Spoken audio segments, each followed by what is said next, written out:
পিলখানা হাজির ছিলাম, এটাই আমাদের অপরাধ মনে করে এই স্বাধীনা আমাদের সাক্ষী দেওয়ার কথা বলে সাক্ষী দেয় নাই, এই জন্য নিরপরাধ জীবনের কালো অধ্যায় শেষ করছি এখানেই।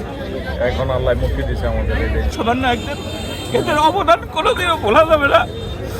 ছাত্র সামান্য যদি না থাকতো এই ফ্যাসিস্ট সরকারকে কোনোদিনও তাড়াইতে পারতো না। এই ফ্যাসিস্ট সরকার এই দেশটা জ্বালিয়ে পুড়িয়ে সে তার সম্বল সব কিছু নিয়ে আজ ইন্ডিয়া বসবাস করতেছে। ইন্ডিয়া তার আসল দেশ, ইন্ডিয়া তার আসল দেশ। এই নিরীহ বিডিআরকে ইন্ডিয়ার লোকদের হত্যা করে তার সরকারকে পূর্ণবহল বা দীর্ঘস্থায়ী করার জন্যই সে আজ এই বিডিআর, নির্দোষ বিডিআরের উপর এই দোষ চাপাইছে।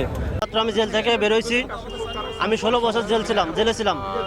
আমি সকল প্রকার সুযোগ প্রশংসা করছি আল্লাহর কাছে এবং শহীদ জুলাই আগস্টের শহীদের ছাত্রদের স্মরণ করছি।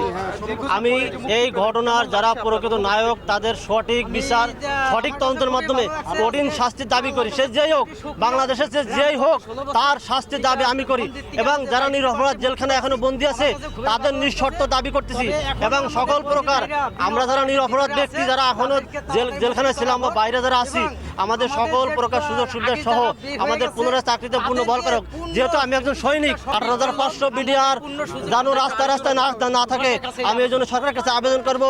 আমরা ট্রেনিং প্রাপ্ত সৈনিক, আমরা সরকারের কাছে আকুলভাবে আবেদন করব আমাদের সম্মানকে ফিরে দিন। যে সময়টা গেছে আমাদের এটা তো কোন সময় ফিরে পাবো না আমরা। এখন আমাদের চাওয়া যে আমরা রাষ্ট্রীয় সুযোগ সুবিধা সহ আমরা যেন চাকরি ফেরত পাই, এই জন্যই করি। আর জেলখানায় যে বন্দী ভাই বোনেরা যারা নিরাপদ যারা আছে, আমরা বন্দী অবস্থায় আছে, তাদের আমরা সবার মুক্তি চাচ্ছি আমরা।